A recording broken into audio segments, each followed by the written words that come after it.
Queridos, a paz do Senhor, sejam bem-vindos à Academia de Pregadores, a nossas aulas de lições bíblicas de escola dominical. Eu sou o pastor Anderson Silva, estamos no terceiro trimestre de 2021 e na aula de hoje estudaremos a lição de número 11, dia 12 de setembro de 2021, o reinado de Ezequias, um rei piedoso, um homem que alcançou o coração de Deus pelas suas atitudes. Texto áureo está em 2 Reis, capítulo 18 e versículo 5.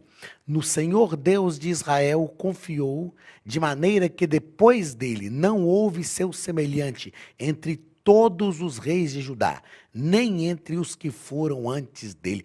Que texto glorioso, não é? Se a gente tem um texto como o texto de Jorão, filho de Acabe, que reinou só 2 anos, e a Bíblia diz que em 2 anos ele cometeu mais maldade do que os seus antecessores, nós temos um texto magnífico desse em relação a Ezequias, dizendo que depois dele não houve seu semelhante, não houve alguém tão piedoso, nem um rei tão chegado, nenhum rei tão próximo de Deus como ele, e nem depois dele também aconteceu. Verdade prática. Deus sempre ouve e guarda os sinceros de coração que o obedecem e procuram agradá-lo.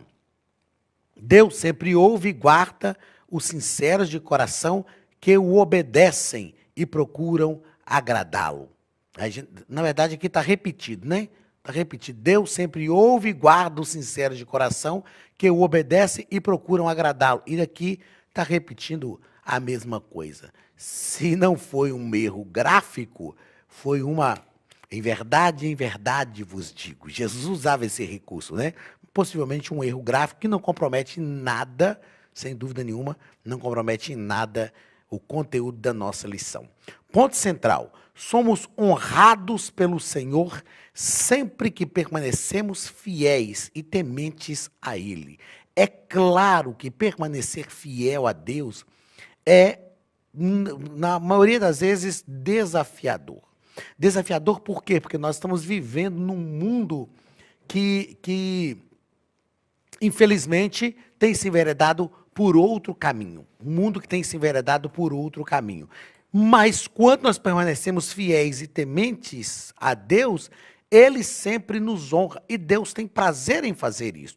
Eu gosto sempre de lembrar, quando eu falo sobre isso, sempre me vem à memória Josué, que o povo pediu que Deus estivesse com ele, assim como esteve com Moisés. E Deus então chega para Josué e diz o seguinte: assim como foi com Moisés, também serei contigo. Aliás, o Senhor disse a Josué o seguinte: hoje começarei a te engrandecer diante de todo o povo, para que todos saibam que assim como foi com Moisés, eu serei contigo. Deus não tem dificuldade em honrar os seus filhos. Muito pelo contrário, é desejo de Deus que sejamos honrados diante dos homens, porque nisto o nome do Senhor é glorificado. Objetivo geral da nossa lição: asseverar que o Senhor ouve a oração dos que o temem.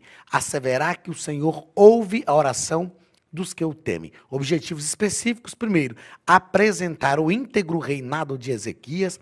Segundo, sinalizar as afrontas de Senaqueribe. E terceiro, registrar o fim de Senaqueribe. Perdão, deixa eu tomar uma aguinha aqui para... Vamos à leitura bíblica em classe. 2 Reis, capítulo 18, versículos 1 ao 3, versículos 13, 28 e 29, capítulo 19 de 2 Reis, versículo 1, versículos 5 ao 7, versículos 15, 16, 20 e 21. O texto da leitura em classe nos diz o seguinte: e sucedeu que no 3º ano de Oséias, filho de Elá, rei de Israel, começou a reinar Ezequias, filho de Acás, rei de Judá. Tinha 25 anos de idade quando começou a reinar, e 29 anos reinou em Jerusalém. E era o nome de sua mãe Abi, filha de Zacarias. E fez o que era reto aos olhos do Senhor, conforme tudo o que fizera seu pai Davi, é claro, seu pai Davi, que é a descendência de Davi, não é? Ele não era filho direto de Davi. Tudo que fizera Davi, seu pai.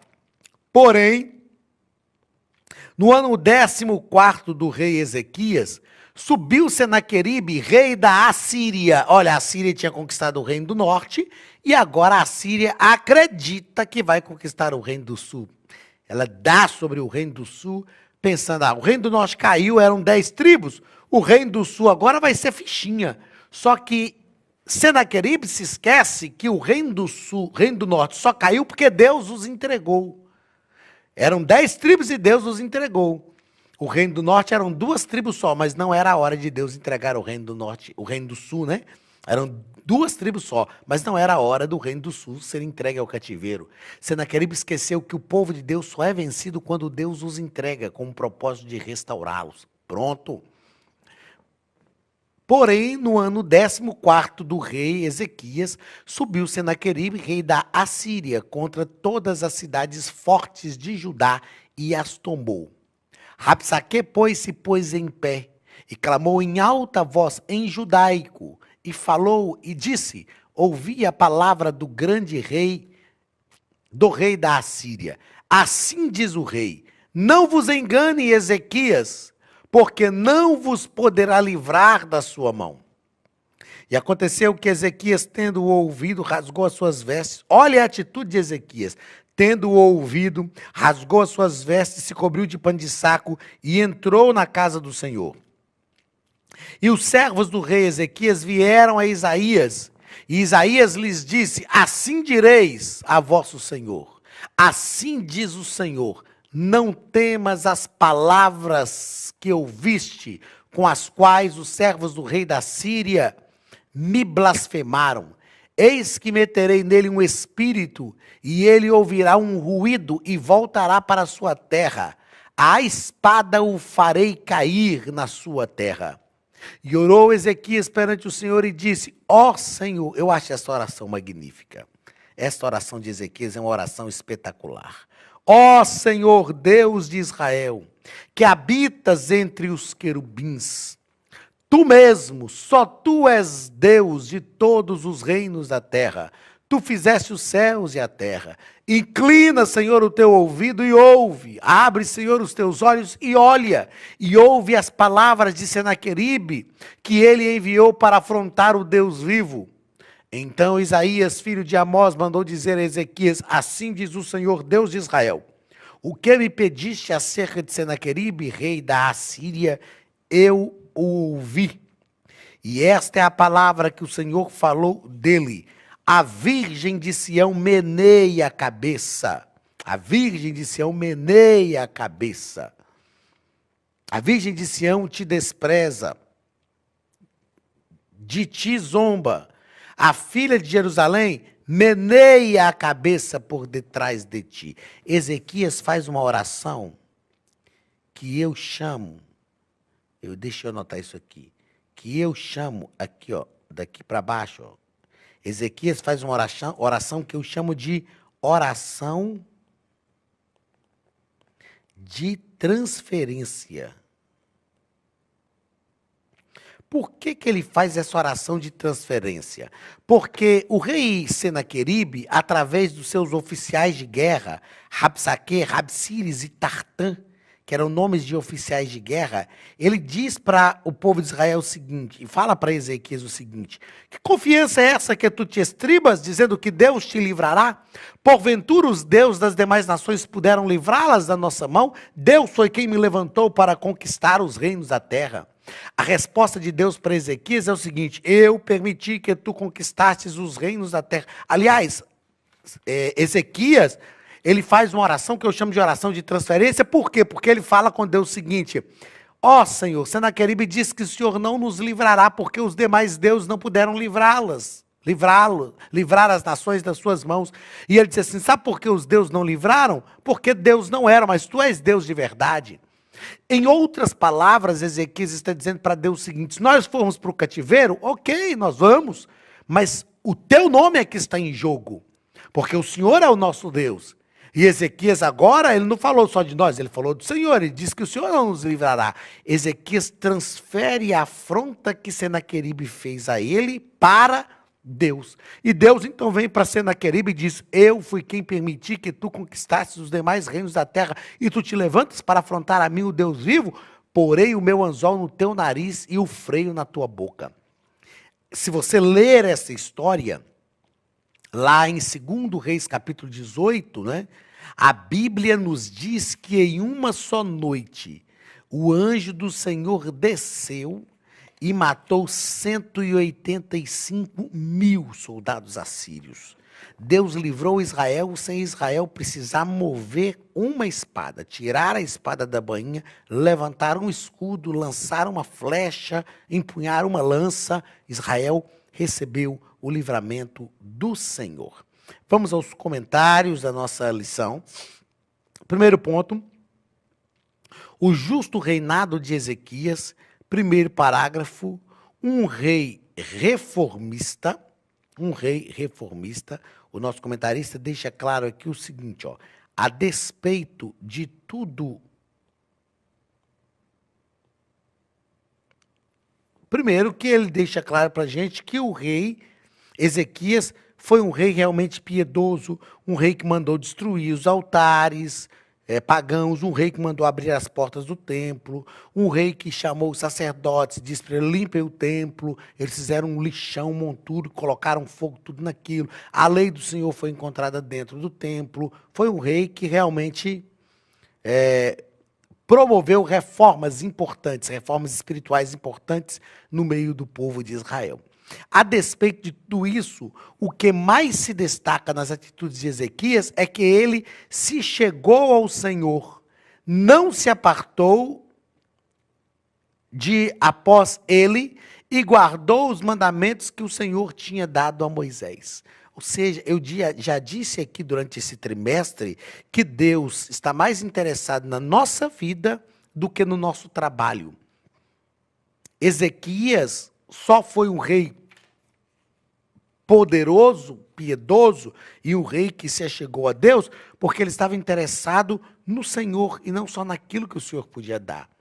Uma coisa que eu fiz questão de escrever aqui é o seguinte, ó, as atitudes do rei para com Deus sempre refletia no povo. Nós vamos perceber que quando o rei era piedoso e tinha atitudes benéficas para com Deus, alicerçadas principalmente na sua comunhão com Deus, isso refletia em bênção para o povo. E eu fiz uma outra observação, o seguinte: uma das piores misérias para o povo é ser liderado por uma liderança fraca.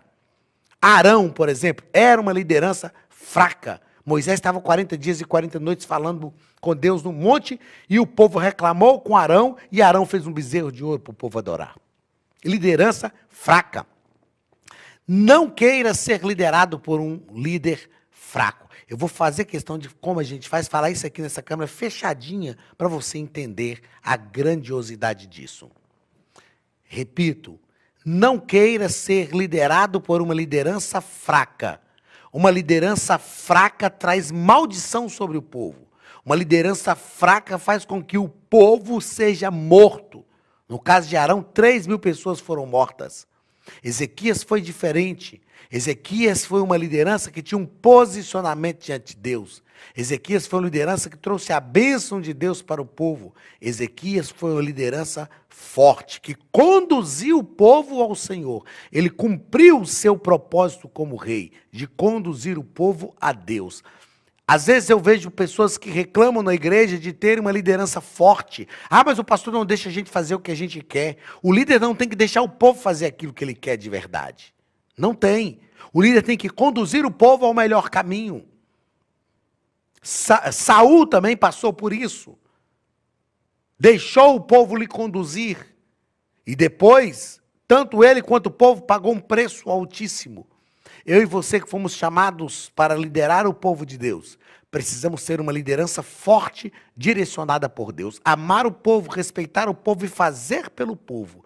Mas ser uma liderança que tem um pulso firme para fazer com que a bênção de Deus caia sobre o povo. Que nós sejamos esta liderança, para a glória do nome de Jesus. Vamos ao segundo parágrafo deste primeiro ponto. A purificação dos lugares sagrados. Ezequias fez com que os lugares sagrados fossem purificados. Retiraram e jogaram fora todas as coisas impuras que estavam no templo e restabeleceram o culto e os sacrifícios conforme a lei de Moisés. Eu acho interessante isso aqui, ó. Retiraram e jogaram fora as coisas impuras que estavam no templo. O templo não é lugar de impureza. O templo é lugar da vontade de Deus ser estabelecida. O templo é o lugar onde a adoração a Deus acontece. O templo sempre teve um significado muito espiritual e importante para Israel. Mas é que agora tem coisas impuras no templo.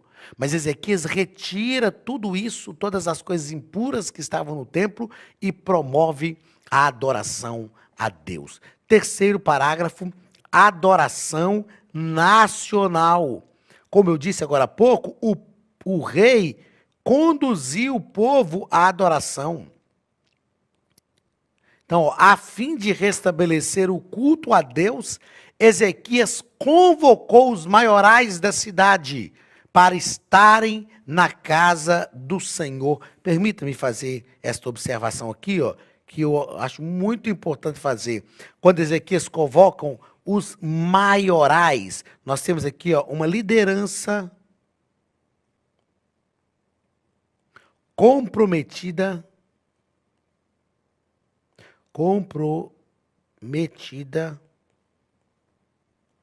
com o altar. Ezequias, ele começa dando um exemplo a partir da liderança. Uma liderança comprometida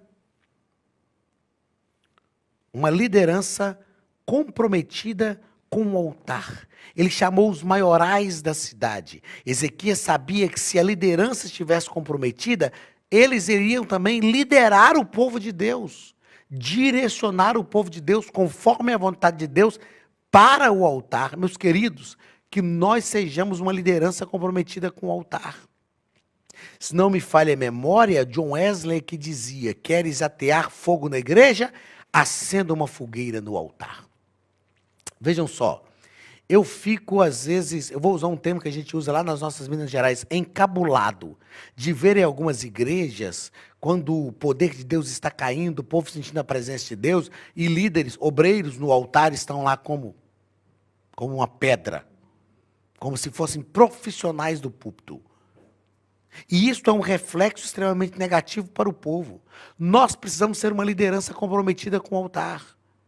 Nós precisamos chorar primeiro. Através do profeta Oséias, Deus falou: chorem os sacerdotes entre o Joel, né? Através do profeta Joel, Deus falou: chorem os sacerdotes entre o pórtico e o altar. E clamem. Nós, como líderes, precisamos ser os primeiros a clamar, os primeiros a cair diante de Deus arrependidos, clamando, pedindo a Deus a sua graça e a sua misericórdia sobre a nossa vida. O que Ezequias está fazendo? Convidando, conclamando os líderes para um comprometimento. Porque ele sabe que quando os líderes estiverem comprometidos com o altar, a liderança os líderes, aliás, são formadores de opinião, meus irmãos. Como líderes, nós somos formadores de opinião.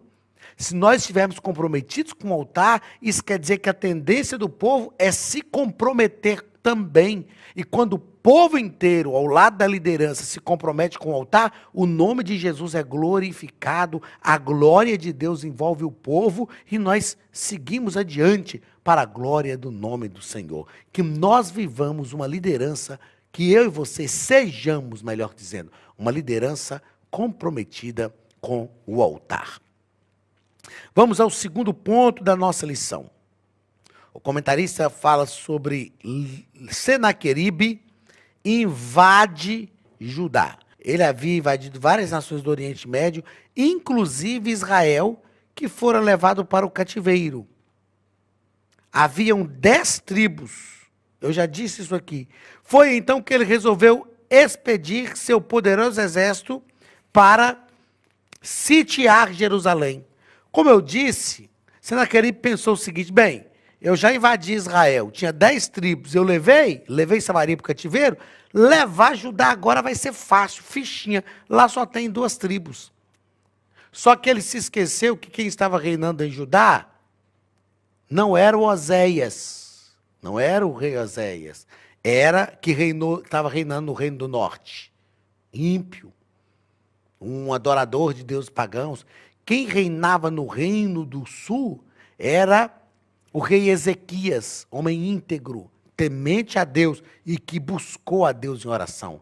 A Bíblia diz que ele entrou diante de Deus, orou ao Senhor, reconheceu que só Deus podia livrá-los. E dessa forma, realmente, Senaqueribe não pôde conquistar a cidade. Não pôde. Segundo parágrafo desse segundo ponto, o temor do rei Ezequias.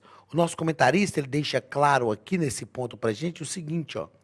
Aqui aprendemos que a obediência a Deus não é sinônimo de ausência de problema e enfrentamentos. Nós aprendemos isto. Não é porque nós obedecemos a Deus que a gente está livre, mas quando somos obedientes a Deus, Deus nos livra. Entendeu? Não é porque somos obedientes a Deus que estamos livres de sofrer problemas, dificuldades, de sofrer enfrentamentos. Mas quando permanecemos obedientes, Deus nos livra. E foi o que Deus fez. Em uma só noite, Deus matou 185 mil soldados assírios e livrou o seu povo. Segundo ou terceiro ponto da nossa lição, a oração do rei e o livramento do Senhor. Primeiro parágrafo, a oração confiante de Ezequias. Como eu disse, Ezequias faz uma oração de transferência. Uma oração de transferência. Ele falou, Senhor, ouve as palavras de afronta. Senaqueribe está afrontando o Senhor, ele não afronta nós. Uma oração de confiança. Ele tinha certeza que o Senhor o livraria. Nós já tratamos disso aqui durante esse trimestre, quando estudamos sobre o profeta Elias e os profetas de Baal no Carmelo. A oração de Elias foi uma oração simples, uma oração de urgência e uma oração de confiança. Nós precisamos, nesse relacionamento com Deus, confiar nele, de forma que quando nós orarmos, nós saibamos que Deus irá nos atender. Uma oração de confiança. E então, no segundo parágrafo, Deus conforta o rei Ezequias. O Senhor disse que tinha ouvido as orações do rei a respeito do atrevimento de Senaqueribe, que afrontou o próprio Deus. Aquele ímpio havia afrontado e blasfemado do verdadeiro e único Deus. Naquela mesma noite, sem que Ezequias usasse qualquer arma, o Senhor dos exércitos deu livramento. O anjo do Senhor foi enviado e matou de uma só vez 185 mil soldados assírios. Qual foi o grande problema de Senaqueribe? Primeiro, guerrear contra um homem sincero. Guerrear contra o reino que estava direcionado, que estava sendo liderado por um servo de Deus. Segundo, dizer que Deus não livraria. O Senhor não vos livrará. Foi um grande erro dele. O Senhor estava ali. O Senhor se sentiu afrontado com as palavras de Senaqueribe. E o Senhor agiu em favor do seu povo. Meus queridos, que nós aprendamos com essa história. Quando formos afrontados, que nós transfiramos esta afronta para Deus e deixemos que Deus haja por nós. O próprio Deus disse, minha é a vingança, diz o Senhor. Que o nosso coração esteja refugiado em Deus e com certeza Deus fará por nós tudo aquilo que for necessário. Deus te abençoe. Na aula que vem estudaremos a penúltima lição. Estamos chegando ao final do nosso trimestre. Até a semana que vem eu te espero. Um grande abraço do pastor Anderson Silva e da Academia de Pregadores, em nome de Jesus. Deixe seu like, se inscreva e ative as notificações. Até a próxima!